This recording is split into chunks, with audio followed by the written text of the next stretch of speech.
안녕하십니까. 장대성입니다. 여러분들과 또 오늘 같이 공부를 하게 돼서 하나님께 감사드립니다. 네.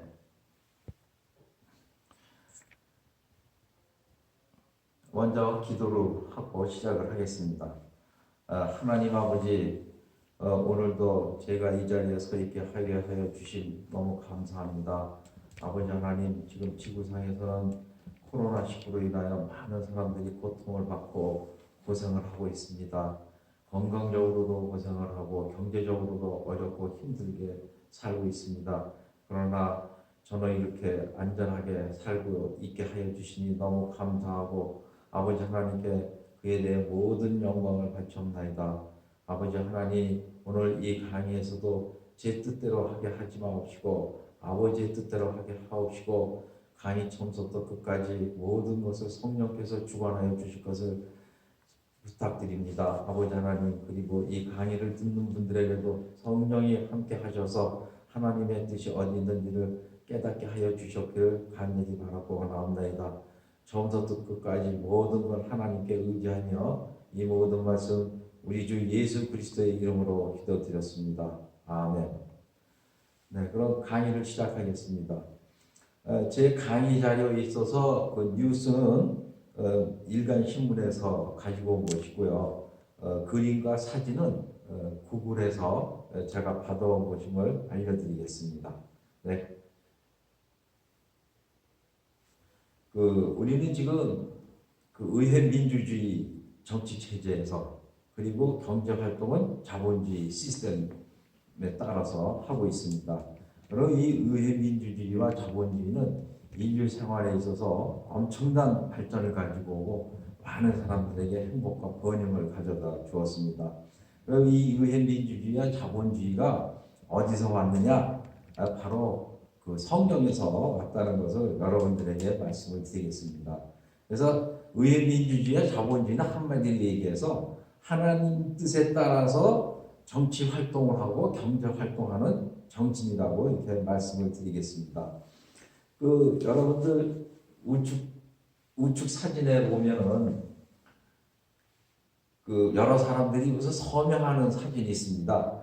그게 1620년 청교도가 영국을 떠나서 신대륙인 미국을 향할 때 그 배 안에서 서명을 하는 모습입니다. 무슨 서명이냐? 우리는 이 신대륙으로 가서 하나님의 뜻에 맞는 하나님의 뜻을 철저히 따르는 그런 국가를 세우자. 그래서 그 내용을 서명하는 내용입니다. 그 서명한 내용대로 세운 국가가 바로 미국이고 미국이 지금 세계 최강대국을 자랑하고 있죠. 그래서 우리가 하나님의 뜻에 따라서 살면은 이렇게 나라도 강대국이 되고 개인 생활도 행복해지고 번영된다는 것을 우리가 많은 역사적 사실을 통해서 알 수가 있습니다. 이분들이 그 고국 영국에도 그때 개신교가 들어와 있었어요. 이 장로교가 시작된 게 그 스위스지만 본격적으로 활동하게 된 게 영국의 스코틀랜드죠. 그리고 그 스코틀랜드에서 잉글랜드 지역으로 전파가 됐는데 영국에 이미 장로교가 들어와 있었는데 이분들은 더 철저한 장로교 정신, 더 철저한 칼빈주의 정신으로 살아야 되겠다. 그래서 고국인 영국을 떠나고 아무도 살지 않는 원주민만 살고 있는 그 신대륙으로 그 하나님의 정신에 따르는 나라를 세우기 위해서 고국을 버린 것입니다. 그래서 비장한 각오를 가지고 신대륙으로 가서 하나님 정신에 철저하게 맞게 세운 국가가 바로 미국이죠. 그래서 미국이 지금도 세계 최강대국을 자랑하고 있지 않습니까? 자, 우리 인류 역사상 위대한 사건들이 많이 있는데 저는 이렇게 생각합니다. 우리 인류 역사상 가장 위대한 세 가지 사건, 3대 사건을 얘기하라고 그러면은 우선 예수 그리스도의 십자가 사건을 뽑을 수가 있고 그 다음에는 사도 바울이 회심을 해서 이방인 전도사 여러 나라로 전도 활동을 나가게 되죠. 그래서 사도 바울이 전도함으로써 유럽 전역에 예수님의 말씀이 전파가 되었습니다. 그 영향으로 이제 그 로마가 기독교를 국교로 정하고 카톨릭 교회가 번성하기 시작을 했죠. 그래서 카톨릭 교회가 번성을 하는데 부패되고 타락되어 가지고 1517년에 마르틴 루터가 종교 개혁을 합니다. 그러니까 마르틴 루터가 종교 개혁을 한 직후에 프랑스 사람 칼빈이 종교 개혁을 하는데, 저는 그 칼빈의 종교 개혁을 세 번째 위대한 사건으로 보고 있습니다. 왜냐하면 칼빈이 종교 개혁을 한 이후에 의회 민주주의가 생기기 시작을 했고 또 자본주의가 시작을 했습니다. 그래서 의회 민주주의와 자본주의는 칼빈의 종교 개혁 정신에 의해서 생긴 것이기 때문에 위대한 사건이라고 볼 수 있죠. 왜냐하면 지금 인류의 대다수는 의회 민주주의와 자본주의의 혜택으로 행복과 번영을 누리고 살고 있으니까요. 자, 그 자본주의가 제가 그 칼빈주의에서 왔다고 지금 말씀드리고 있습니다. 칼빈주의 개신교, 그러니까 장로교 계통에서 나왔다고 말씀드릴 수가 있는데, 지금 여러분들이 보고 있는 화면에 그 왼쪽에 그 막스 베버의 프로테스탄트 윤리와 자본주의 정치란 그 책이 카바입니다. 겉표지요. 이 책은 아주 유명한 책인데 1905년에 출판돼서 지금까지 사회과학에서 가장 위대한 저서로 되어 있습니다.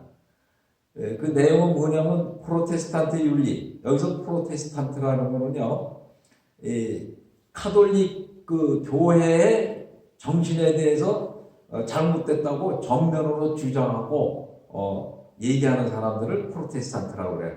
즉 종교개혁자들을 얘기하는 거죠. 그 종교개혁자는 바로 이제 개신교, 장로교, 감리교, 침례교 이런 개신교도들을 얘기하는데, 특히 여기서 이 프로테스탄트는 가장 강렬하게 그 카톨릭에 대해서 저항하고 잘못됐다고 주장한 사람들, 즉 청교도들을 이제 얘기를 합니다. 주로. 그렇죠. 우리는 그 개신교를 다 프로테스탄트라고 얘기를 하죠.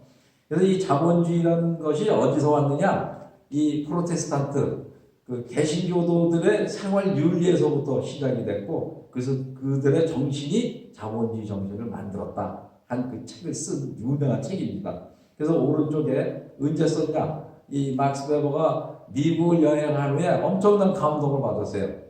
1905년에 미국에 여행을 했는데 그 미국에 어떤 사람들이 세운 겁니까? 청교도들.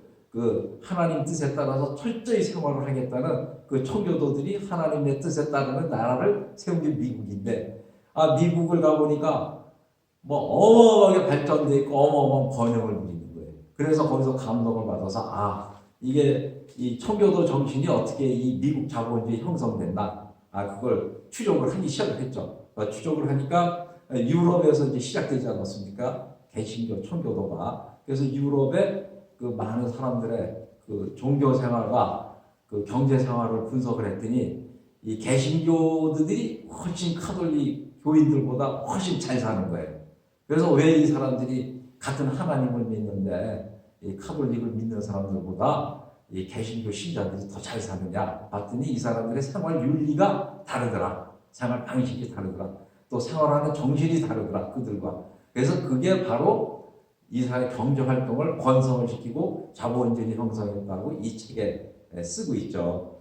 이 책은 이분이 또 어떤 의도에서 썼냐면, 막스 베버가 이때 독일에서 칼 막스라는 사람이 자본론이라는 사회주의 책을 썼죠. 공산주의 책. 그 책을 써서 독일의 많은 젊은이들이 그 공산주의에 빠지는 걸 또 대항하기 위해서 이 책을 썼습니다. 그러니까 이 책은 그 공산주의자들이 그 가장 중요한 책으로 여기는 자본론에 정면 대항하는 책으로 쓴 겁니다. 그러니까 이건 자본주의니까 아주 모범적인 책이고, 그 자본론은 바로 그 공산주의의 교범이 되는 책이죠. 아주 쌍벽을 이루는 책이라고 얘기하겠습니다. 물론 막스 베버도 이제 독일 사람이죠. 자, 그럼 그 칼빈 정신과 자본주의 정신은 어떻게 연결되어 있냐? 이제 여러분들이 표를 보면 그 칼빈은 이제 그 예정론을 주장했죠. 그 하나님이 미리 선택해놨다. 구원받을 사람을. 그리고 이 사람이 하는 모든 그 노동이라든가 일은 하나님으로 같은 것이기 때문에 아주 신성한 거니까 정말 뜻을 다하고 목숨을 다해서 열심히 일을 해야 된다. 이런 주장을 했습니다. 그 칼빈이 전 세계에서 직업 선택의 자유를 제일 먼저 주장한 사람이에요. 그때 당시에는 이 1500년대니까 이 신분 사회죠. 귀족으로 아버지가 귀족이면 아들도 귀족이고 아버지가 왕이면 아들은 왕자고 또 노예로 아들로 태어나면 노예고 이런 자기 그 신분과 직업이 정해져 있는 시대에 이 직업은 내가 선택할 수 있다. 그게 하나님의 뜻이다. 이렇게 최전 주장한 사람입니다. 이렇게 주장하는 사람이니까 그 프랑스 전제군주 국가에 살 수가 없었죠. 그래서 이제 스위스로 도망을 가가지고 거기서 종교개혁 활동을 하고 그 장로교를 거기서부터 나오기 시작을 했는데 이 칼빈이 주장하는 거는 네가 그 직업을 선택할 수 있는 자유를 하나님이 주신 은혜다. 그래서 하나님의 은혜 속에서 네가 직업을 선택했으니까 최선을 다해서 일을 해라. 그 신성한 거다. 네가 알을 말을 하든 청소 미화원을 하든 자동차 운전을 하는 운전기사이든 건설 현장에 가서 노동을 하든 또 선생님을 하든 뭘 하든 하나님의 뜻에 따라서 최선을 다해서 일을 하는 게 하나님의 정신이다. 이렇게 가르쳤죠. 그리고 경제생활은 어떻게 하냐. 예수님 마음으로 경제생활을 해라. 성경 뜻에 따라서. 그래서 주장하는 게 우리가 성경에서 제일 주장하는 게 뭡니까? 정직이죠. 신뢰, 신용을 지켜야 되고 정직한 사람이 신용을 지키고 신뢰성 있는 사람이니까 그리고 열심히 일해라. 게으르지 말고 근면해라. 그리고 돈 좀 벌었다고 낭비하고 탕진하고 그러지 말고 검소하게 살아라. 그리고 돈 좀 생겼다고 맨날 주말만 되면 어디 놀러 다니고 그러지 말고 쾌락과 이런 거 자제하면서 근면하게 검소하게 살아라고 이제 주장을 했죠. 그렇게 살다가 보니까 어떻게 됩니까? 성공을 할 수밖에 없죠. 장사를 해도 성공하고 어디 가서 남의 근로자 노릇을 해도 근로자 일을 해도 그렇게 근로자 일을 하는데 성공을 못 하겠습니까? 목숨을 다하고 뜻을 다해서 정직하고 열심히 약속을 잘 지키면서 일하는데 그 사람 진급 안 시켜주겠어요? 그러니까 어디 가서든지 이 칼빈 정신에 따르는 이 장로교 청교도들이 성공을 하는 거예요. 사업을 해도 성공을 하고 자기 직업에서도 성공을 하고 어떤 일을 해도 성공하면서 그 사람들이 경제적 부를 이루기 시작을 하는 겁니다. 그러면서 칼빈은 뭐라고 얘기했냐면 마태복음 25장에 보면 그 주인이 어디 떠날 때 그 달란트를 맡기고 떠납니다.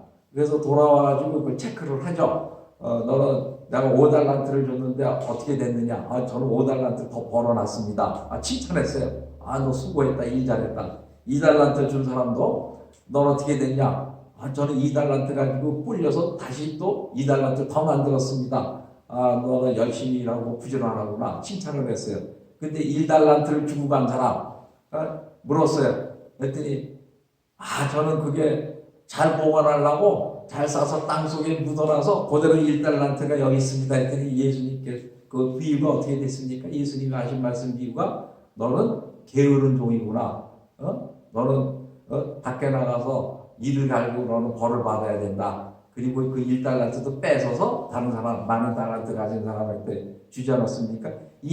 그러면서 예수님께서 말씀하셨죠. 내가 씨도 뿌리지 않고 거두고 일을 하지도 않고 거두는 사람으로 알고 있느냐. 그러니까 뭐예요? 일을 하지 않고 수익을 바라는 사람은 안 된다 이거죠. 일을 해야 된다는 거죠. 그리고 그 받은 걸 가지고 하나님이 주신 걸 가지고 어떻게 해요? 그걸 불려야 된다 이거 수익을 올려야 된다 이거 투자를 해서 그래서 거기서 투자 정신이 나온 겁니다.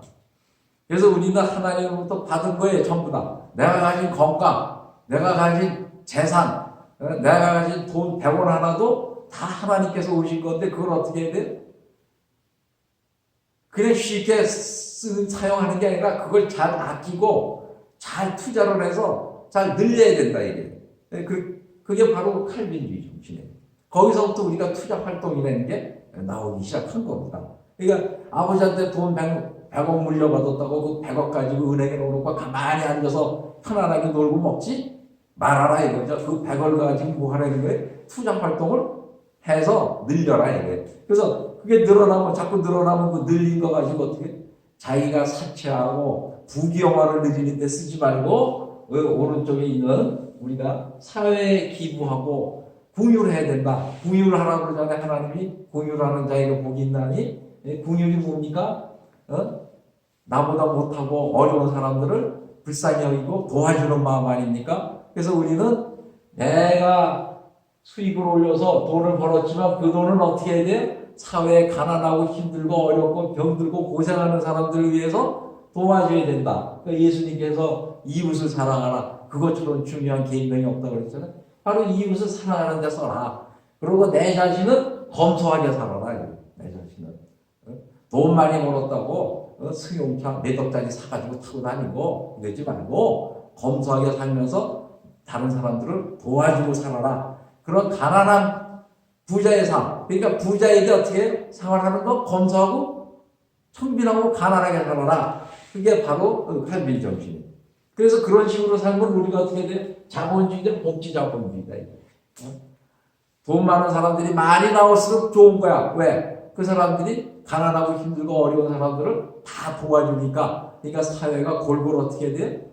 골고루 어려움 없이 살게 된 이러한 사회. 그런 사회가 되면은 어떻게 돼요? 하나님을 바로 영화롭게 하고 하나님께 영광을 바치는 삶이다. 그래서 칼빈은 뭐예요? 어떻게 얘기했느냐? 자기 직업에서 성공하고 자기 사업에서 성공하는 게 바로 하나님께 뭐예요? 영광을 바치는 거고 하나님을 영화롭게 하는 거다. 자기가 하는 일마다 가서 게으르고 일 잘 못해가지고 쫓겨나고 장사를 게으르게 하고 손님을 속이고 그래서 망해서 쪼그라들면 그거는 하나님에게 영광을 가리는 거다. 하나님의 영광에 근가게 하는 거다. 그렇게 가르치셨죠. 그러니까 이런 정신으로 사는 개신교 교인들이 바로 뭐예요? 자본주의 정신을 만들고 자본주의를 이루었다. 그러니까 자본주의는 돈을 벌기 위해서 하는 게 아니고 목적이 돈을 벌고 잘 살기 위해서 한 게 아니라 하나님의 뜻에 따라서 경제생활을 하다 보니까 어떻게 된 거예요? 부자가 되고 잘 살게 된 거죠. 근데 우리는 지금 어떻게 인식하고 있습니까? 이 사회에서 돈만 알고 돈을 벌기 위해서 살아나가는 게 자본주의를 알고 있는 거죠. 그러니까 바깥 잘못 알고 있는 거죠. 하나님의 뜻에 따라서 경제활동을 하면은 어떻게 돼요? 성공하고 부를 형성하게 된다. 이게 자본주의입니다. 우리는 목사님들도 잘못 지금 교회에서 가르치시는 분들이 있어요. 자본주의는 돈만 하는 거고 부패된 거고 자기만 하는 거고 이렇게 가르치는 목사님들도 있어요. 그건 잘못된 겁니다. 자, 제가 이제 네덜란드를 사례를 들고 나왔습니다. 왜 네덜란드를 사례를 들고 나왔냐? 네덜란드가 한국처럼 자연 환경이 굉장히 불리한 나라예요. 땅이 조그맣고 인구도 작고. 그런데 이 네덜란드가 이 칼빈이 스위스에서 그 장로교를 만들면서 활동할 때 그 옆나라 스위스의 왼쪽에 있죠. 서쪽에 그 옆나라로 가가지고 급속하게 이 그 장로교 정신이 이 전파된 나라가 네덜란드입니다. 그래서 네덜란드는 그 장로교도들이 세운 나라죠. 그 네덜란드 제가 표를 가지고 나왔어요. 이 세 번째가 한국입니다. 한국은 인구가 5천만 명, 네덜란드는 인구가 1,700만 명이에요. 한국의 인구의 약 30% 정도 되죠. 그리고 이 남한 인구의 한국의 면적의 40%. 한국 면적의 40%고 인구는 한국 인구의 우리 남한을 기준으로 해서 30%니까 어떤 나라입니까? 굉장히 작은 나라죠. 굉장히 작은 나라인데 우측에 사진 보세요. 저 풍차 돌아가고 농촌이 아름답습니까? 안 아름답습니까? 세계에서 가장 아름다운 농촌을 가지고 있는 나라고 세계에서 가장 농가 소득이 높은 나라예요. 이 조그만 나라에서 농산물 수출이 세계에서 2위, 3위 합니다. 이 조그만 나라가. 그러니까 조그맣다는 건 땅덩어리가 작으니까 농사지을 수 있는 땅이 작다는 얘기 아니에요. 그리고 국토가 25%가 바다보다 낮아요. 그 바다보다 낮으니까 맨날 바닷물이 스며들고 해서 농사짓기가 말도 못하게 힘든 땅이에요. 그래서 바닷물을 퍼내기 위해서 풍차를 옛날부터 돌린 건데 이런 나라에서 세계 농산물 수출이 미국 다음으로 2위, 3위 프랑스하고 같아요, 거의. 예? 그리고 이게 로테르담 항구인데 유럽에서 가장 큰 항구입니다. 유럽에서 제일 물동량이 많은 나라예요. 그래서 농업에서 최고의 국가고 해상무역, 항만활동, 금융에서 거의 또 최고의 국가입니다. 근데 그분들이 어떻게 이 어렵고 힘든 자연적인 환경에서 이런 위대한 나라를 세웠냐? 바로 장로교 정신으로 세운 나라입니다. 네덜란드에 대해서 잠시 말씀드리겠습니다. 네덜란드는 그 17세기까지요, 스페인의 지배를 받고 있었어요. 스페인의 식민지였습니다. 근데 그 스페인의 필립 2세가 16세기 중반에 이 전쟁을 하게 되니까 돈이 모자라서 이 식민지 네덜란드에다가 세금을 엄청나게 때렸어요. 세금을 때리니까 이 네덜란드 사람들이 여기서 불만이 일어났는데 이때 당시 네덜란드는 이미 칼빈의 장로교가 많이 전도된 상태입니다.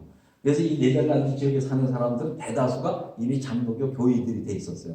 그런데 그분들이 이 스페인은 카톨릭 국가죠. 그러니까 정서고 이 정책이고 다 안 맞아요. 이 신앙생활도 안 맞고. 그래서 이제 세금 중과가 이 방아쇠가 돼가지고 이 장로교들이 독립을 선언하고 전쟁을 시작을 했습니다. 그래서 무려 80년간 독립전쟁을 했어요.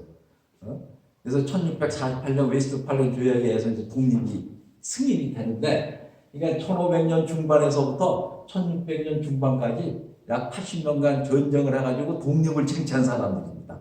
그러니까 대단히 끈질기고 아주 악착 같은 사람들이죠. 그러면서 어떤 정신으로 나라를 세웠느냐? 바로 장로교 정신에 의한 나라를 세운 거예요. 그때 당시에 장로교라는 게 이제 인류 처음으로 뭐예요? 자유민주주의 정신을 가진 정신이죠. 성경에는 어때요? 모든 사람이 다 어떻습니까? 성경 앞에서 다 똑같은 죄인이고 구별이 없죠. 다 하나님 앞에 죄인이고. 그래서 자유민주주의 국가를 세우면서 정권을 누가 잡았느냐? 지식인들과 상인들이 정권을 잡았어요. 그러니까 그때 당시에 식민지 스페인 밑에서 이 귀족 노릇하던 사람들 다 내쫓고 이 지식인들과 상인들이 정권을 잡았으니까 이 네덜란드는 바다를 면한 나라죠. 바로 건너가 영국인데 거기서부터 땅이 나쁘고 작고 그러니까 뭐를 해서 돈을 벌어야 되겠어요? 장사를 해서 돈을 벌어야죠. 그러니까 장사가 원래 잘 발달되어 있었는데 이제 바다로 나가는 해상 장사, 그러니까 해상력을 발달시키게 하면서 이제 성공을 하기 시작하는 겁니다. 특히 청어가 이제 엄청나게 많이 잡혔는데 그 청어를 다른 나라에 갖다 팔고 또 이 스페인으로부터 향료라는 것도 샀다가 또 팔고 하면서 이 자유시장 경제 체제를 구축을 하면서 이 경제가 막 융성되기 시작을 했죠. 이때 당시에 네덜란드 인구가 얼마였냐면 한 150만 명이었다고 합니다. 150만 명밖에 안 되는 사람들이 해상 무역을 하는데 무역선이 1600척이나 있었다고 그래요. 그때 당시에 그 조그만 나라에. 그때 이 사람들이 이런 교회, 장로교 교회를 세워서 신앙생활을 하고 해상무역을 해서 돈을 버는데 지금 여러분들이 보다시피 배가 옛날 지금도 배가 비싸잖아요. 이 배를 만드는데 돈이 많이 들어가겠습니까? 안 들어가겠습니까? 그래서 해상무역을 하는데 전 세계로 뻗어나가려고 그러니까 배도 잘 만들어야 되고 배도 또 크게 만들어야 되고 여기 또 선원들도 몇십 명씩 타고 가고 그래야 되니까 이 배 한 번 출항할 때마다 돈이 작게 되는 게 아니라 엄청난 돈이 드는데 그럼 이 돈을 어떻게 조달을 하느냐? 그래서 이 돈을 조달하기 위해서 이 사람들이 만든 게 주식투자제도를 만든 거예요. 세계 최초로. 그래서 이제 경제 강국을 이룬 거죠. 조그만 나라지만. 그래서 17세기까지는 18세기 초까지는 네덜란드가 세계 최고의 해상국가고 세계 최고의 경제국가였어요. 영국을 앞섰습니다. 17세기, 18세기 들어가면서부터 18세기 중반 가까이 가면서 영국이 네덜란드를 앞섰지 처음에는 네덜란드가 세계에서 최고의 해상 무역 국가였습니다. 그게 무슨 정신으로 했냐? 바로 장로교. 그러니까 무슨 정신이? 성경 말씀 정신으로 이 사람들이 정치도 하고 경제활동도 해서 이 자연 조건이 조그만 이 조그만 나라에서 세계 최고의 경제국가를 경제강국을 만든 겁니다. 자, 그러면 이제 이 사람은 아까도 얘기했죠. 조금 전에 얘기했지, 이 배를 만드는데 한 사람이 이 배를 만들어 가지고 배에다 투자를 해서 많은 돈을 들여서 배를 출항을 시켰다. 어디로 출항시켜? 아프리카, 아시아, 새로 나온 그 미국 대륙 거기까지. 옛날에 이 돛담배가 그먼 몇천 킬로 항해를 하다가 돌아온다는 게 기적이에요. 사실 굉장히 어려운 일입니다. 까딱하면 태풍을 만나서 파손되고, 암초 만나 파손되고, 해적을 만나가지고 배가 다 털리고, 그러면 어떻게 돼요? 이 배 한 척에 한 사람이 다 출자를 했다. 그러면 그 사람은 쫄딱 망하는 겁니다. 그리고 한 사람이 배를 얼마나 많이 하겠어요? 한두 척분이 더 하겠어요? 그래서 거대한 선단을 이루기 위해서는 많은 돈이 필요한 거예요. 많은 돈이. 그 많은 돈이 필요하기 위해서 그 많은 자금을 얻기 위해 가지고 구하기 위해서 만든 게 바로 동인도 주식회사예요. 동인도 주식회사. 그래서 이 동인도 주식회사를 1602년 암스테르담에서 동인도 주식회사를 만드는데 우선 돈 좀 있는 사람들이 시작을 할 거 아닙니까? 그 유대인들이 자금을 많이 낸 거예요. 근데 유대인들은 어디서 온 유대인들이냐? 원래 네덜란드에서 살던 유대인들이라기보다는 스페인에서 도망온 유대인들입니다. 스페인이 1492년에 콜럼버스가 신대륙 발견할 때 당시에 유대인 추방령을 내리기 시작했어요. 그래서 유대인들을 내쫓고 말 안 듣는 사람을 죽이기 시작을 했습니다. 그래서 유대인들이 도망을 가야 되는데 스페인에서 배 타고 북쪽으로 가면 네덜란드예요. 그래서 배 타고 북쪽으로 네덜란드로 갔는데 네덜란드는 유대인들을 받아주었습니다. 왜 받아줬냐? 우리가 칼빈은 유대인도 다 똑같은 하나님의 아들이고 유대인은 반드시 하나님이 구원을 본다. 우리가 로마서에 나오죠. 유대인들에 대해서 이방인들이 예수님이 은혜 받았다고 무시하지 말라고, 그들이 원뿔이다. 그게 로마서의 12장인가 13장에 나오죠. 그래서 이 개신교는 뭐예요? 유대인들을 포용하고 받아주는 거예요. 근데 이 카톨릭 국가 스페인이나 이런 데서는 예수를 죽인 게 유대인이라고 그래가지고 박해하고 못살게 굴고 그랬거든요. 근데 유대인들은 그 카톨릭 교도들에 의해서 도망다니고 피해 다니고 살기 때문에 뭐를 잘 가지고 다니냐? 이 현금. 이 도망다니는 사람은 제일 좋은 게 뭐예요? 현금하고 금은보석이에요. 그 현금하고 금은보석만 가지고 어떻게? 네덜란드 구멍 거예요. 그 네덜란드 받아줬어요. 그러니까 그 사람들은 돈이 많아. 원래 유대인들은 옛날서부터 돈 장사, 돈 놀이해서 돈을 많이 버는 사람들이거든요. 그 돈과 그 장로교도들, 이 네덜란드 있던 상인들이, 거의 다 장로교도들이죠. 그들이 돈을 합쳐서 동인도 주식회사를 만들어가지고 주식 발행을 처음 시작을 했는데, 이 주식 발행을 해서 주식을 파는 겁니다. 주식을 팔면 돈이 들어오죠. 그 돈이 바로 주식회사의 자본금이에요. 자금. 그거를 거의 네덜란드 전 국민에게 거의 다 팔았습니다. 심지어는 하녀들까지도 주식을 샀다고 해요. 그때 당시에. 그래서 거의 전 국민들이 다 주식을 사서 돈을 모아들였으니까 조금 전에 얘기한 이 거대한 선단을 그 많은 자금으로 만들 수가 있었습니다. 그래서 해상 활동을 더 본격적으로 할 수 있었죠. 근데 이 주식의 특성이 뭡니까? 주식 투자한 비례에 대해서, 투자한 금액에 대해서만 내가 수익을 받는 거예요. 그리고 이 회사가 망하면 내가 투자한 돈은 이제 없어지는 건데, 이 동인도 주식회사는 번성을 해가지고 향후 200년 이상을 번성을 해서 이 투자한 사람들에게 많은 수익을 올려주기 시작했죠. 이게 1608년에 암스테르담의 증권거래소입니다. 그래서 이 동인도 주식회사의 주식은 서로 파고 살 수 있게 돼 있었어요. 이게 세계 최초 인류의 주식회사고 세계 최초 인류의 주식 투자 제도입니다. 그러니까 지금부터 400년 전에 암스테르담에 이런 증권거래소를 만들어 놓고 주식 거래를 한 겁니다. 그러니까 얼마나 발전된 나라입니까? 이게 하나님의 뜻에 따르면 이렇게 발달된 지혜가 나오기 시작하는 겁니다. 이 주식 투자 제도가요, 없었으면 인류는 지금 엄청나게 가난하게 살고, 지금 200~300년 전처럼 마차나 끌고 다니고 소나 끌고 다니고 그러고 살고 있을 겁니다. 주식 투자 제도라는 게 있어가지고 많은 사람들한테 돈이 모여서 그 돈을 가지고 뭐예요? 기술 좋고 사업 능력이 뛰어난 사람들이 사업과 기술 개발해서 계속 새로운 기술 개발, 경제가 부가가치가 올라가서 지금 이런 경제 번영된 인류의 경제 활동, 경제 시스템이 된 것입니다. 만약에 주식 투자 시스템이 없었다면요, 지금 아마 인류는 헐벗고 굶주리고 있을 거예요. 18세기, 19, 그 정도 생활을 하고 있을 걸로 저는 보고 있습니다. 자, 그러면 제가 이제 또 네덜란드와 중국에 대해서 좀 비교를 하겠습니다. 이 15세기, 이거 잘못됐네요. 이게 15세기가 아니라 여기는 16세기입니다. 16세기 말. 그러니까 여기 한 16세기 초라고 보시면 돼요. 제가 좀 잘못 적었어요.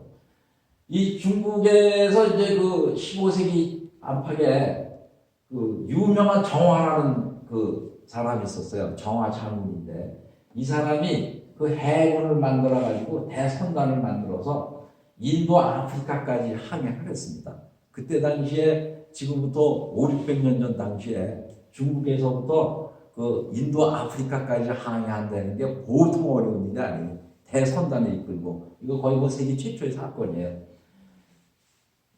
이때 이 중국은 이 항해 목적이 뭐냐? 그 중국을 대국이라고 자랑하기 위해서. 그리고 그 인도나 아프리카 가서 그 우리 중국 이렇게 위대하고 큰 나라니까 조공 바쳐라. 우리에게 인사하고 절해라. 그 목적으로 이걸 한 겁니다. 근데 이제 그 얼마 가가지고 이 중국이 이 대륙, 이 바다보다는 대륙이 더 중요한 걸 느껴가지고 이 항해를 폐지해버렸어요. 그래서 중국은 이걸로 해상무역도 없어지고 아무것도 없어진 겁니다. 그리고 이 원래 나간 게 목적이 해상무역하러 나간 게 아니에요. 장사 목적으로 나간 게 아니라 국기 선양과 자기 중국이 다른 나라를 좀 복속시켜서 조공받아내려고 나간 겁니다. 근데 그걸 한 100년 후에 네덜란드가 항해를 시작했는데 네덜란드는 무슨 국가예요? 장로교 국가예요. 중국은 황제 국가고. 그 네덜란드는 이 선단을 누가 꾸렸어요? 국가가 꾸린 게 아니라 누가? 민간 상인들이 선단을 꾸려가지고 전 세계로 장사로 나간 겁니다. 어디까지요? 일본까지. 그러니까 일본은 1500년 초에, 16세기 초에, 16세기죠. 16세기 초에 이미 네덜란드, 포르투갈 사람들에서 장사를 시작했어요. 큐슈에 나가사키에 와가지고.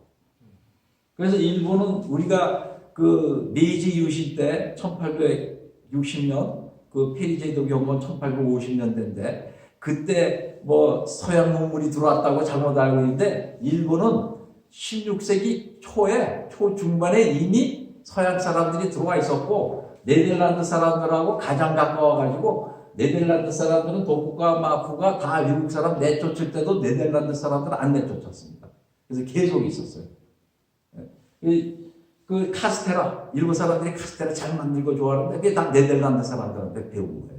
그 큐슈에 가면 네덜란드 사람들 살던 그 모형까지 다 그대로 만들어놔 있습니다.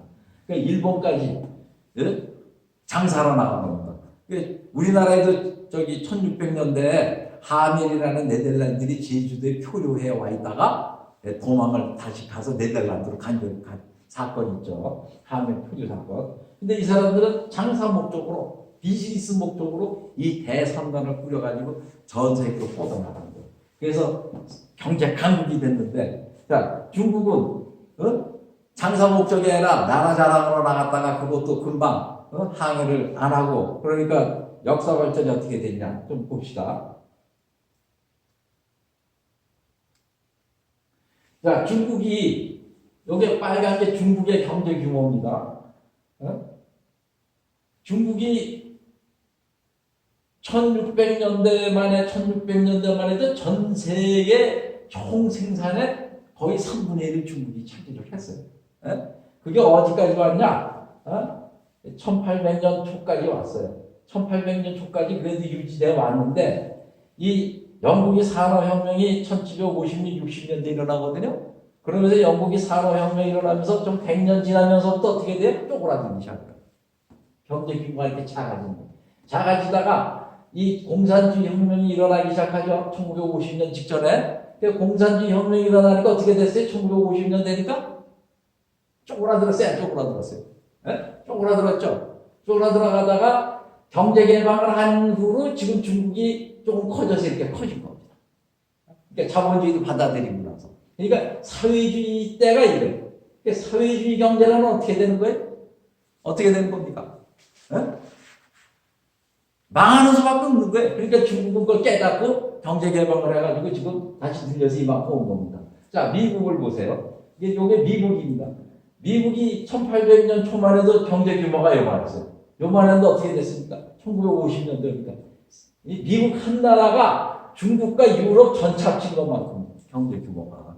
이따가 미국이 자본주의가 제일 융성돼 있을 때죠. 1950년대. 미국이 어떤 정신으로 나라를 세웠다고 그랬어요?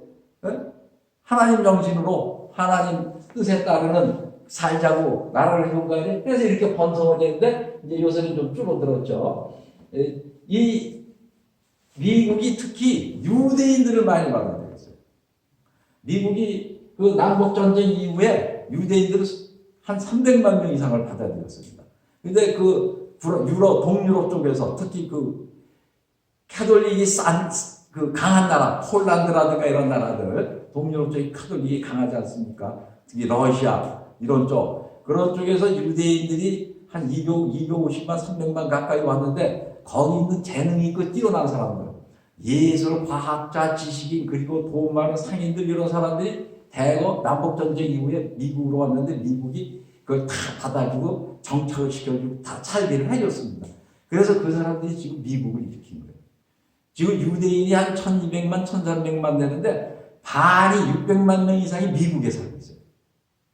그 미국의 그 뉴욕에 그 세계 금융 최고의 중심지 월스트리트의 그 주인들이 거의 다 유대인이에요. 그 노벨상도 누가 제일 많이 받습니까? 미국 사람들. 미국 사람들인데 원피는 어디 피예요? 대부분 유대인 피. 그러니까 우리나라도 노벨상 수상자가 나오게 하려면 유대인이 와서 살아야 돼요. 전 세계 유대인이 노벨상 수상자의 약 3분의 1. 인구를 만드는 나라. 그러니까 유대인들을 받아주고 같이 사는 나라는 경제적으로, 과학적으로 나라가 융성하고 유대인들을 내쫓고 박대한 나라는 카톨릭 국가들. 쪼그라드는 거예요. 그 프랑스도 카톨릭 국가가 돼서 독일보다 밀리고 있는 거예요. 이태리도 그렇고. 스페인은 뭐 말 것도 없고. 자, 그 다음에요. 자, 그러니까 국기를 봅시다. 잘 사는 나라 국기하고 못 사는 나라 국기. 이 잘 사는 나라는 다 뭐가 있어요? 이 미국은 이제 그 독립을 상징하는 거라 이렇게 13개, 13개 주라고 지금 그 50개 주고 50개 쭉 출시한 거 이렇게 돼 있지만 영국, 스위스, 스웨덴, 노르웨이, 덴마크 다 십자가예요. 이 국기를 만들 때 십자가를 상징을 해서 만든 겁니다. 영국은 3개나 있어요. 잉글랜드 십자가, 스코틀랜드 십자가, 아일랜드 십자가. 하얀 거, 하얀 십자가 X로. 또 이 X가 십자가입니다. 그 앤드류 성 앤드류이 그 X로 된 십자가에 매달려서 죽었다고 순교했다고 해서 이렇게 그린 거예요. 자, 스위스, 스웨덴, 노르웨이, 덴마크 이 나라들 다 어떤 나라예요? 행복하고 잘 사는 나라죠. 세계에서 제일 잘 사는 나라가 노르웨이 아닙니까? 노르웨이 인구의 80%가 루터교입니다. 이 장로교가 시작된 데가 스위스고. 자, 노동자와 농민을 가장 중요시한다 그래가지고 농민의 상징인 나, 노동자의 상징이 많지. 이게 옛날 구소련 국기 아니에요. 어떻게 됐어요, 구소련? 경제가 붕괴돼서 망했죠. 나라 망했습니까? 안 망했습니까? 세계에서 땅덩어리 제일 넓은 나라예요. 그렇죠? 그리고 위대한 문호, 위대한 음악가, 러시아 출신들 말해, 차이코프스키, 음악가, 무소르스키, 그리고 도스토옙스키 대문호, 그런 대문호, 톨스토이 그런 대문호를 가지고 있고 대음악가를 가지고 있는 문화 예술까지 융성한 나라고 과학자도 많은 나라고 땅은 세계에서 제일 많은데 제일 유리한 조건을 가지고 있는데 누구만 위한다고 다 망했어요? 망치 사용하는 노동자와 낯 사용하는 농민을 위한다고 나라를 세워서 국기까지 이렇게 만들었는데 결국 경제가 붕괴됐습니까? 안 붕괴됐습니까? 붕괴됐죠. 예? 자, 북한 똑같아야 해요. 망치, 촛불. 예? 지금 북한 경제가 성공했으니까 거의 망해가 있습니까? 망해가 있죠. 그러니까 누구 뜻을 받들어야 돼? 노동자, 농민을 받드는 게 아니라 누구를 받들어야 돼? 하나님의 뜻을 받들어서 사는 나라들은 다 어떻게 돼요? 세계 최고의 선진국이 돼 있고 경제활용과 행복을 누리고 살고 있다. 자, 이스라엘 국가도 보세요. 다 뭐가 있습니까? 다 뭐가 있어요? 초생딸. 왜 초생딸 신이 이스라엘 사람들의 그 신이요? 초생딸 신이에요. 왜 초생딸 신이냐? 사막지대가 돼가지고 초생딸이 뜰 때쯤 되면 선선해져, 안 선선해져? 시원하고 선선해지죠? 그래서 초생딸을 제일 좋아하는 겁니다.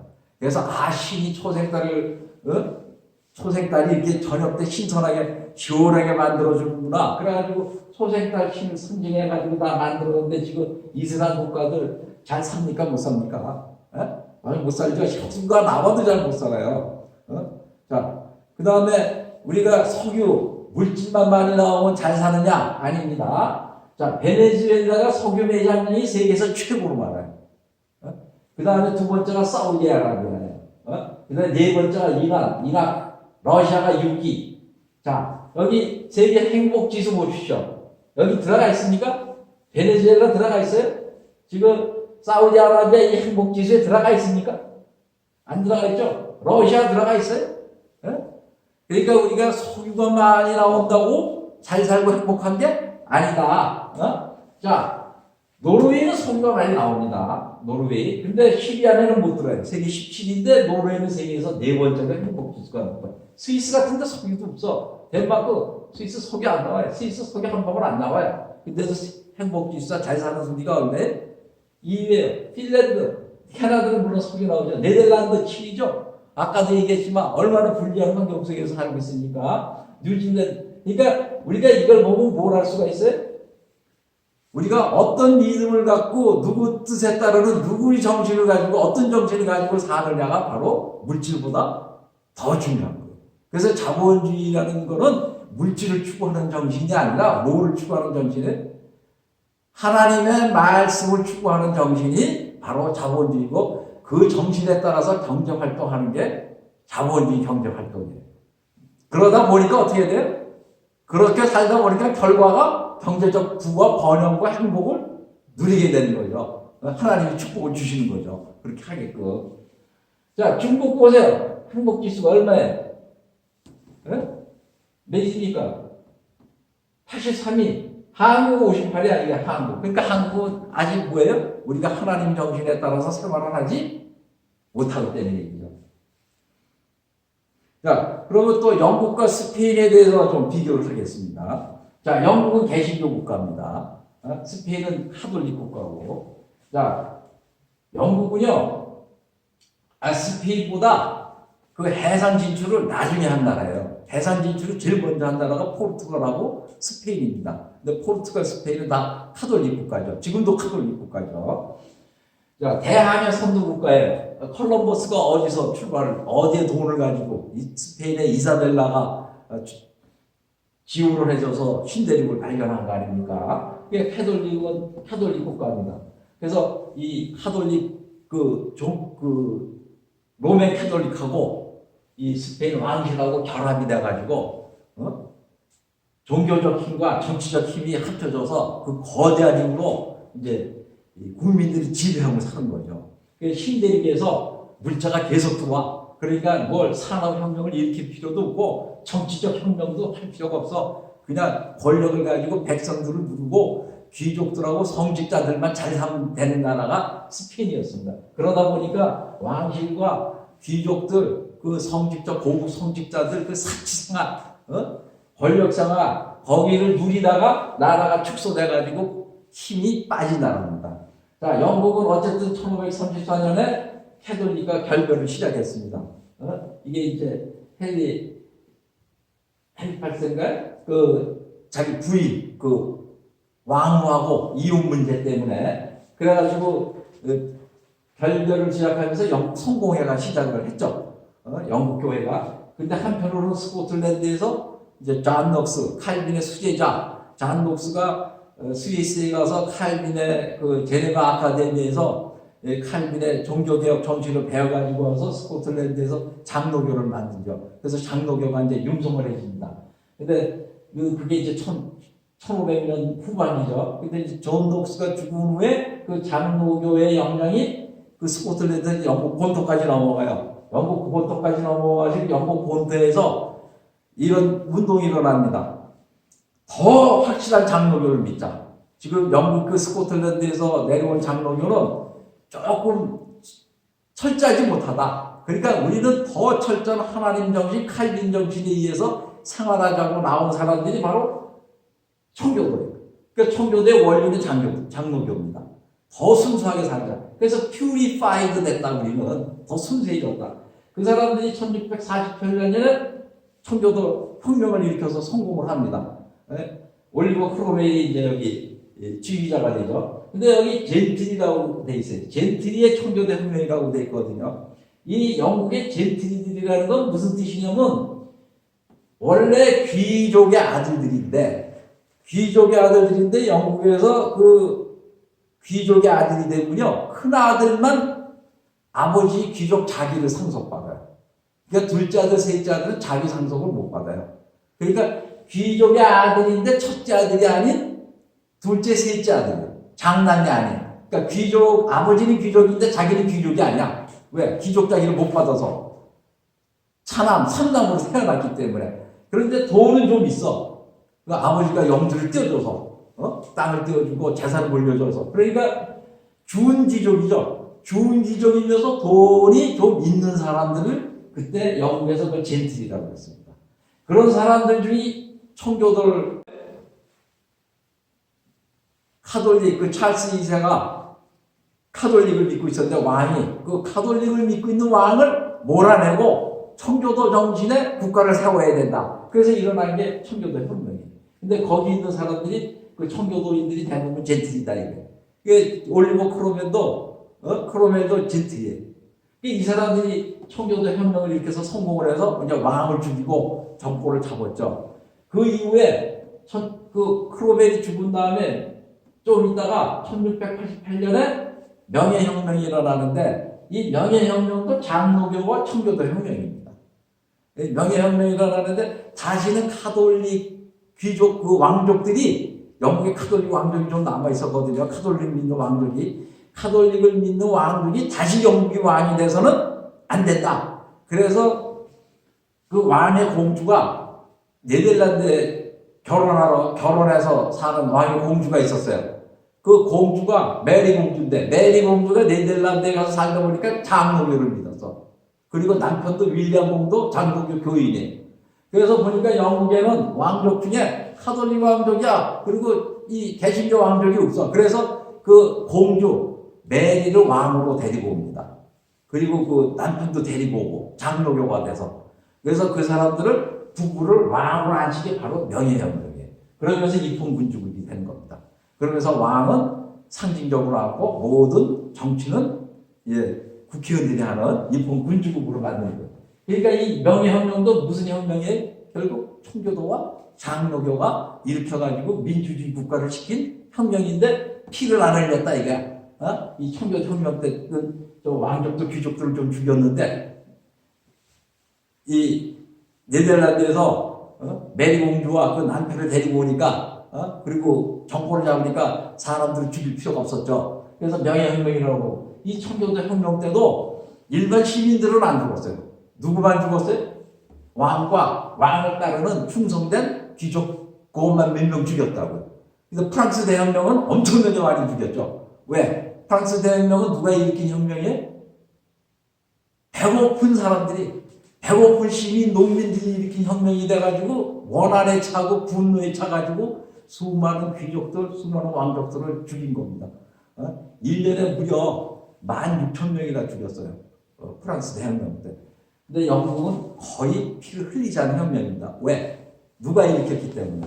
장로교와 청교도들이 일으킨 혁명이기 때문에 특히 명예혁명 그렇죠. 이걸 일으키면서 하나님 정신에 따라서 나라를 운영하다 보니까 농노제 그때까지 이제 농노자가 있었죠. 그 중세 시대 때 내려온 농노자 없어지고 땅 주인하고 농사 짓는 사람하고 지금 임대차 계약하는 식으로 임대차 계약직으로 바꾸고 유대인들 또 다 포용했어요. 영국에서 개신교는 유대인들 다 포용합니다. 왜? 유대인들도 다 하나님의 첫째 자손이죠. 그 사람들이 우리보다 원류죠. 우리는 이방인이고. 그래서 유대인들을 다 살게 해주고 포용해주고 이러면서 상업이 일어나고 농업이 발달해서 인구가 늘어나고 또 하나님의 정신에 따라서 나라를 정치하니까 개인의 자유를 보장해주기 시작한 거죠. 왕정 국가에서는 개인의 자유가 없잖아요. 신분제 국가에서는. 그러면서 기술이 개발이 되고 이런 사회적 그 형성이 일어나면서 그게 산업혁명으로 연결이 된 겁니다. 이 기술이 있어야 산업혁명을 할 거 아닙니까? 또 돈이 있어야 산업혁명을 하고, 그래서 돈 번 사람들도 나오고, 기술도 개발되고, 그래서 산업혁명이 일어나는 거죠. 그러니까 대개 이 기술자들이 스코틀랜드 쪽 사람들이 그때 많았어요. 왜? 스코틀랜드에서 먼저 장로교가 생겼기 때문에, 그 여러분들이 아는 증기기관을 발명한 사람, 제임스 와트. 제임스 와트도 어디 사람이에요? 스코틀랜드 출신 사람이에요. 그리고 그 경제학에서 아주 유명한 경제학자 국부로를 쓴 아담 스미스. 아담 스미스도 스코틀랜드 사람이에요. 유니버시티 오브 글라스고 대학 교수를 했죠. 물론 이제 개신교 어머니 아버지는 장로교예요. 근데 본인은 약간 좀 다른 신앙을 가지고 있었지만 어쨌든 그래가지고 산업혁명의 성공에서 세계 최 강대국이 됐죠. 근데 카톨릭은 어떻게 됐어요? 스페인이 더 강한 나라고 지리적 위치도 좋고 땅도 좋고 농사짓기도 좋고 먼저 신대륙을 발견해서 식민지를 먼저 개척을 했는데 어떻게 됐어요? 카톨릭을 믿고 있기 때문에 카톨릭 그 교회가 왕실하고 결합이 되면서 중앙 집권 체제 전 권력을 행사하면서 백성들을 압박하고 사니까 어떻게 돼버렸어요? 나라가 스페인하고 영국하고 차이가 많이 벌어진 거죠. 그러니까 이 카톨릭은 뭐 우리 여러 가지 이제 그 문제가 이제 많이 있죠. 근데 그 얘기는 여기서 할 수가 없고. 자, 그리고 이제 우리가 노르웨이하고 제가 베네수엘라를 비교를 했습니다. 자, 노르웨이는 석유 매장량이 세계 17위예요. 베네수엘라는 석유 매장량이 세계 1위입니다. 그리고 아주 농토가 굉장히 비옥한 농토가 넓고 다른 자원도 굉장히 많은 나라예요. 근데 노르웨이는 이 산악지대가 많아서 농토도 거의 없고 이 바닷가에 연하고 있어가지고 물고기 잡아먹고 살던 나라예요. 근데 1인당 GDP가 여기는 얼마예요? 노르웨이는 8만 1,000불인데 베네수엘라는 얼마예요? 2,500불 뿐이 안 돼요. 30분의 1뿐이 안 돼요. 1인당 소득이. 자, 노르웨이는 개신교 자본주의 국가입니다. 루터교인들이 80%의 천이고요. 이 얼마 전까지만 해도 루터교가 국교로 돼 있었습니다. 헌법상에. 자, 카톨릭은 어떤 나라에? 저 베네수엘라는 카톨릭이 80%인데 또 무슨 국가예요? 좌파 사회주의 국가예요. 그래서 이 카톨릭 좌파들이 정권을 잡으면서 이 석유 많이 나오잖아요. 석유 많이 나온다고 그래서 어떻게 했어요? 석유를 나온 돈으로 국민들에게 그냥 놀아줬죠. 그냥 놀아줬죠. 그냥 돈으로 놀아주니까 국민들이 얼마나 좋아요. 그냥 놀고 앉아있는데도 돈을 막 줘. 그러니까 국민들이 전부 다 어떻게 해요? 그랬어요. 게으름에 빠지고 나태함에 빠지고 창조적 개발 정신이 없고 그러면서 기업은 육성이 안 되고 전부 다 석유 회사를 다 국영화 시켜가지고 거기서 나오는 걸 다 국민들이 놀아주다 보니까 생산력이 떨어지다가 석유값이 떨어지니까 돈이 확 줄어들어 버리잖아요. 그러니까 경제가 어떻게 돼요? 경제 기반이 없으니까 난리가 났죠. 자, 범죄율이 세계 2위예요.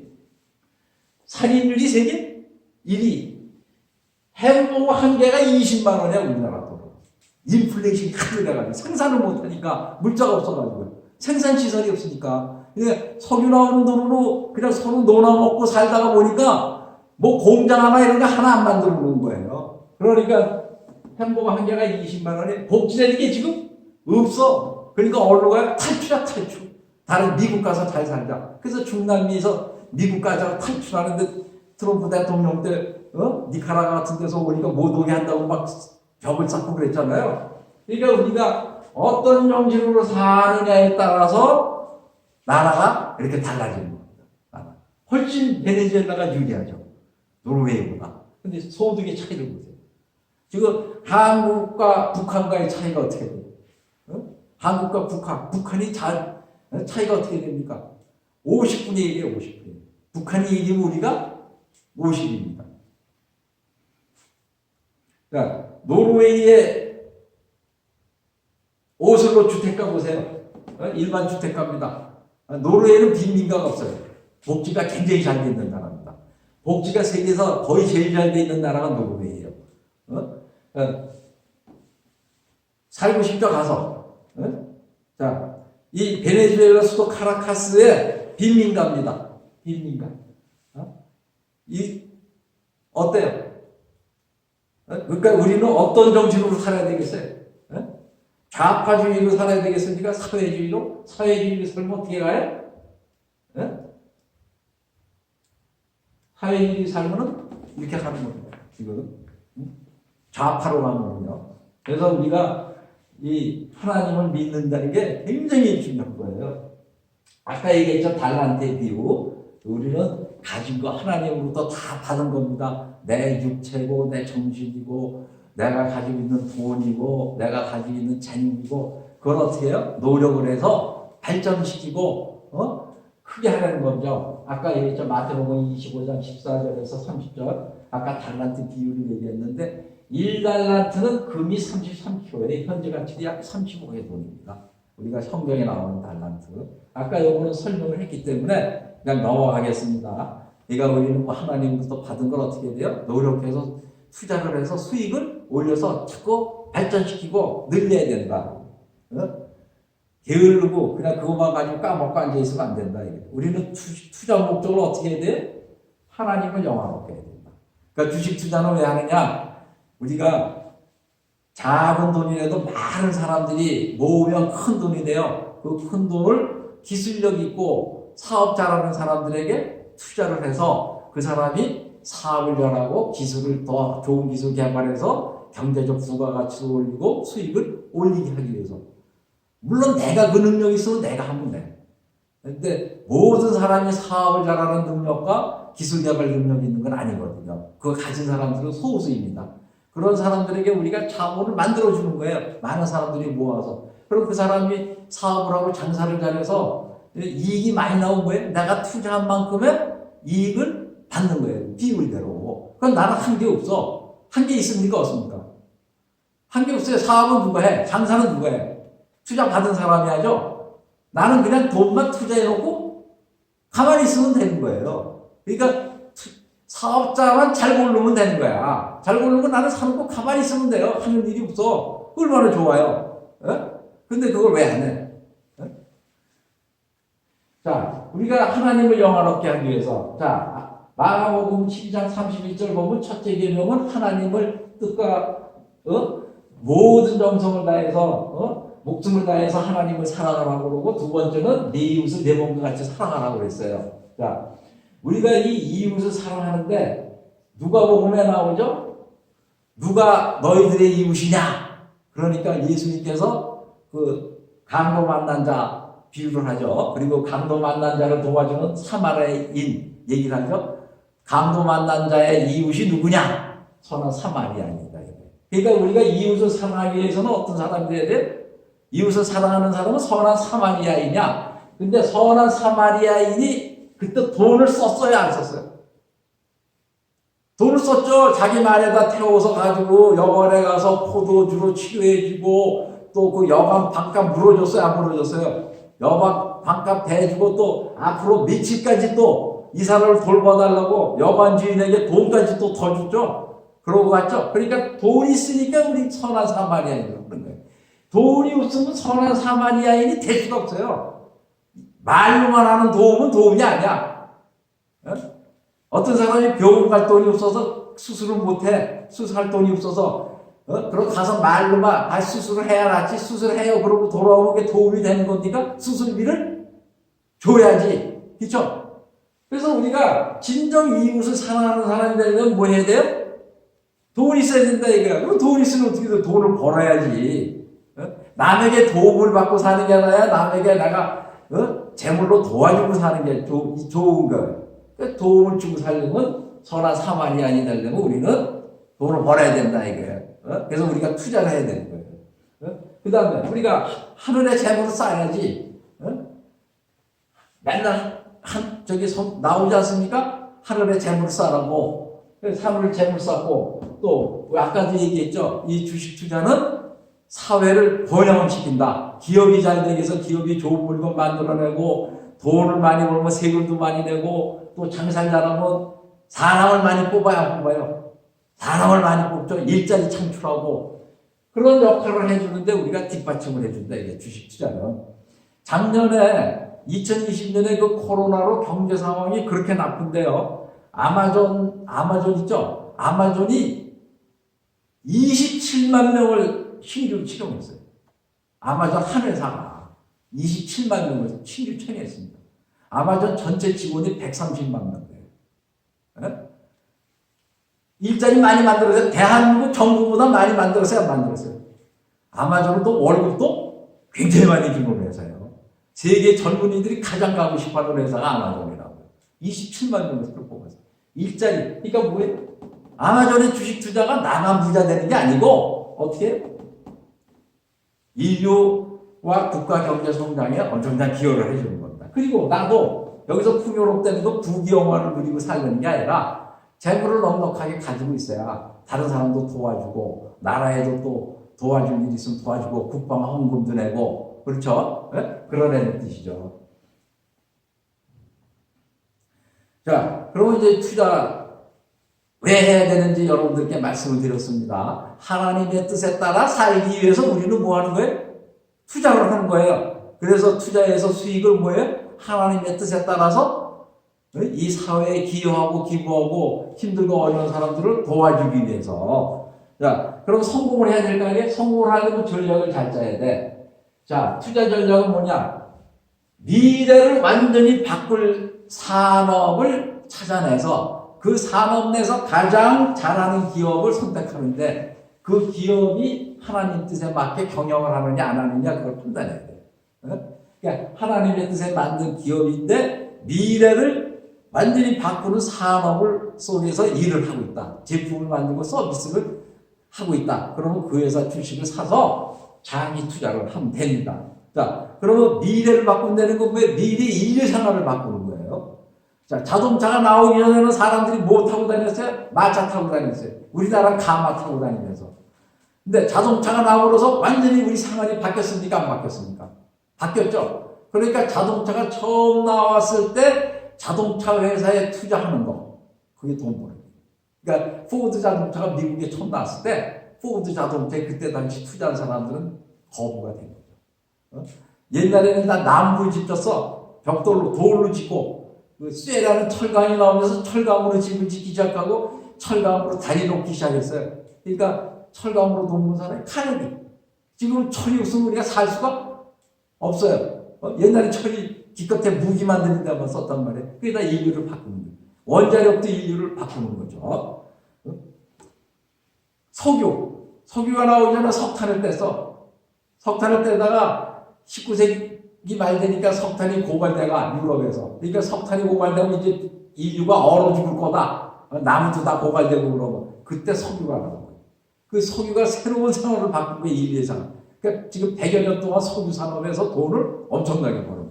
그래서 우리가 인류의 생활을 완전히 바꿀 산업, 그 산업을 찾아내서 그 산업 내에서 가장 일 잘하는 기업인데 그 기업이 하나님의 뜻에 맞게 경영하느냐 안 하느냐 그 판단해서 하나님 뜻에 맞게 경영한다고 그 주식을 사서 장기 투자하면 돼요. 왜? 인류의 생활을 바꾸는 거는 1, 2년에 가는 게 아니라 5년, 10년 이상이 가기 때문에 길게는 20년, 30년, 50년도 가기 때문에 아마존이라는 회사가 1990년 초쯤에 아마 사업을 시작했을 거예요. 네? 얼마 안 됐죠? 근데 지금 세계 최고의 부자 기업이죠. 아까도 얘기했지 27만 명이나 뽑고. 그러니까 그때 그 아마존이 처음 시작할 때 인터넷으로 그 책 팔기 시작할 때 그때 투자한 사람들은 지금 뭐예요? 그때 우리나라 돈으로 한 1,000만 원만 투자했어도 지금 엄청난 거부. 그래서 장기 투자해야 된다. 이게 잘 골라야 되는 거예요. 고르고 가만히 있으면 돼. 가만히 있으면 누가 사업해? 그 사업자가 다 일하고 사업해. 나는 그냥 가만히 있으면 돼. 자, 앞으로는 어떻게 인류의 생활이 바뀌느냐? 인류. 환경보호해야 되죠. 환경보호. 우리 하나님이 주신 환경이 너무나 다 파괴됐어. 인류가 조금 전에 얘기한 석유 뭐 이런 거 막 사용하다 보니까. 그래서 이제는 환경보호에서 탄산가스를 내뿜지 말아야 돼. 탄소 중립. 이게 지금 과제예요, 과제. 이거 안 하면은 인류가 얼마 못 살고 이 지구가 망해버려. 살 수가 없는 지구가 돼버려요. 자, 그 다음 여기서 환경보호하고 탄소 중립을 하기 위해서는 신재생 에너지가 필요하다. 이게. 신재생 에너지가 뭐예요? 화력발전소 이런 게 아니다. 이게. 자연에서 태양광이라든가 풍력이라든가 이런 데서 나오는 에너지를 사용하면서 전기차로 가야 된다. 자동차. 전 세계 1억 5천만 대 자동차가 굴러다녀요. 근데 그 자동차가 다 지금 연기 품고 다녀. 탄산가스, 유황가스. 그래서 그 가스를 품지 말아야 된다. 유해가스. 그러려면 어떻게 해야 돼요? 전기로 가야 된다. 전기를 연기 안 품죠. 그래서 전기차로 가야 된다. 근데 전기차가 지금 대세로 가고 있는. 이제 시작이에요. 이제 전기차가 굴러다니기 시작하는 겁니다.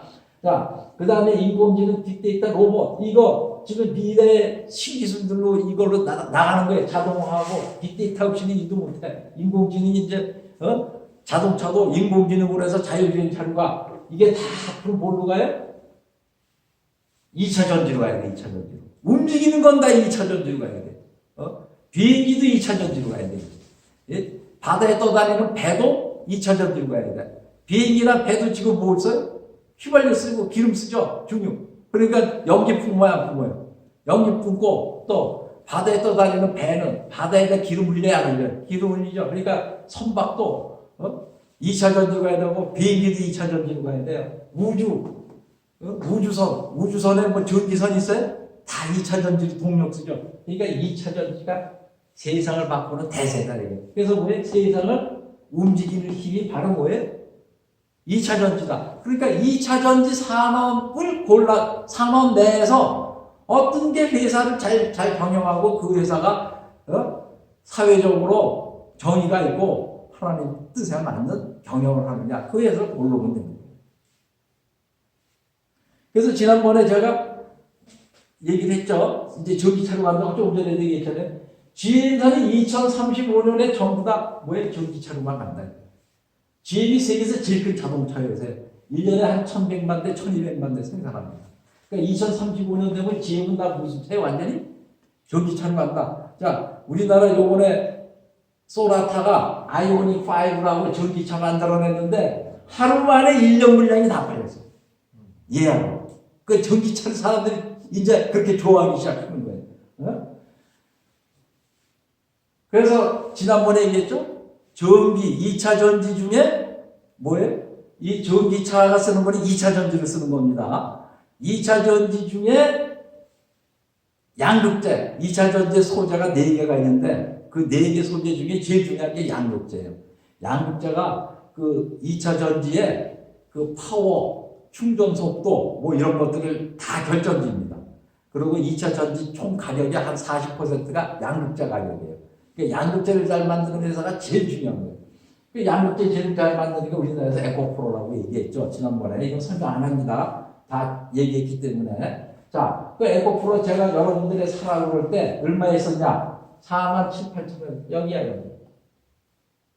아니, 이거 왜 다른 거? 여기. 지금 얼마가?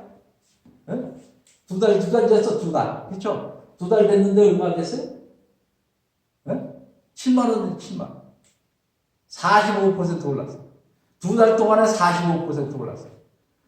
2달에 45%면 우리 은행 이자가 1년에 1%야. 2달에 45년간의 은행 이자가 붙은 거예요. 얘기했죠? 기억나시죠? 여러분들 기억 안 난다고 그러면 거짓말이야. 자, 지금은 좀 많이 올라와서 좀 들어가기가 그래요. 지금 안 산 분들, 그때 사신 분들은 지금 뭐 입이 찢어져 있는 거지. 몸이 둥실둥실 그냥 뜨고. 자, 그게 너무 비싸다 생각하면 제가 다른 거 하나를 또 가지고 나왔어요. 양극재. 이거는 에코프로보다 작은 회사입니다. 후반 회사인데 요새 기술을 아주 개발을 해서 자주 성공하고 있어요. 앞으로 잘 나갈 겁니다.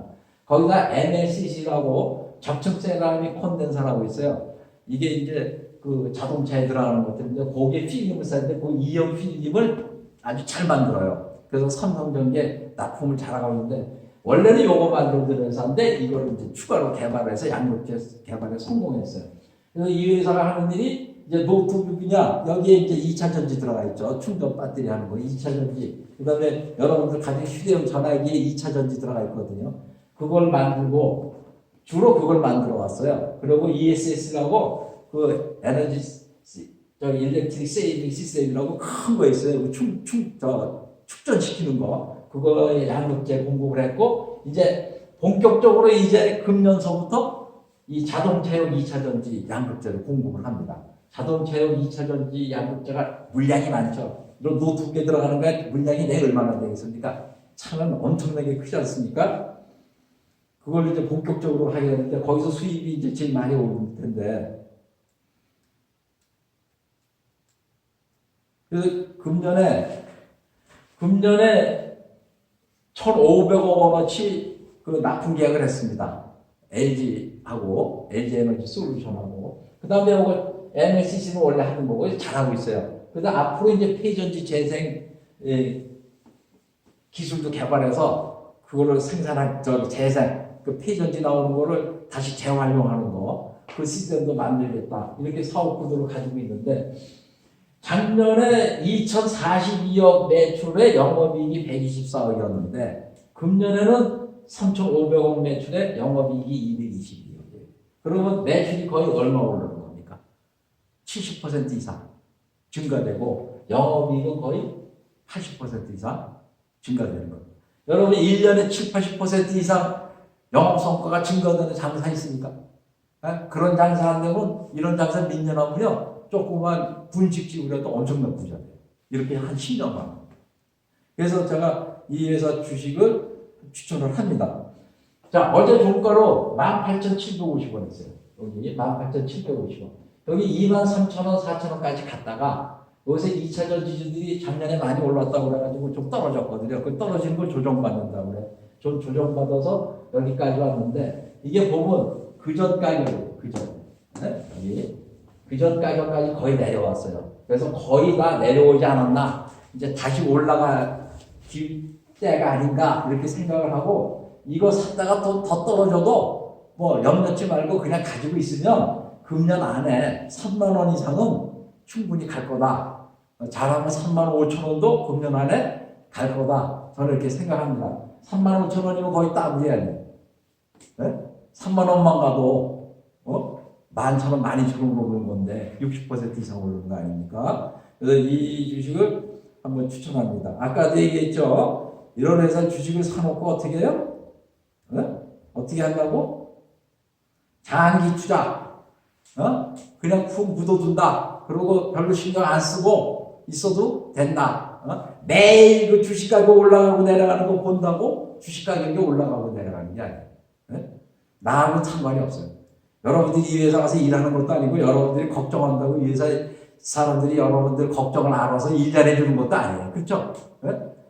그러니까 이 회사를 잘 골라서 이런 사업에서 성공을 하면 수익을 올려준다는 믿음을 갖고 사놓고 기다리고 있으면 좋은 결과가 있으리라고 예상합니다. 이거는 어디까지나 제 예상이에요. 주식 가격은 귀신도 모릅니다. 아무도 모릅니다. 주식이 어떻게 변할지는 아무도 모르고 우리는 인간적으로 그냥 예측할 뿐이고 이게 인류의 유익이 되고 하나님의 뜻에 맞는 사업이고 이 마음을 가지고 이 회사가 경영을 잘하는 회사니까 한번 믿어보자 그러고 사는 거지 이 주식값이 어떻게 변할까도 하고 확정적으로 얘기는 100% 할 수가 없습니다. 왜? 주식 가격은 귀신도 모르고 누구만 알아요? 하나님만 아십니다.